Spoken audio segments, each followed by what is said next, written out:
and knowing your limits.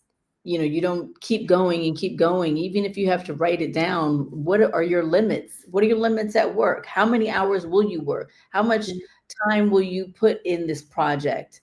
You know, Mm-hmm. before you say, okay, that's it, I've done my part. it's Right. it's recognizing that love, work, and relationships should all have a flow of give and receive, even Give at and work. receive. You can't be Right. putting all this work and you're not getting anything for it. Right. And I, and that's when they called me into the office the last time, I was like, you know what? They tried to play a card and say, you know what, you don't seem happy here anymore, because they thought that I would just, cow down and say, yeah, you're right. I'm sorry. I'll do better. I'll No, do. Mm-hmm. I'm leaving at the end of the month.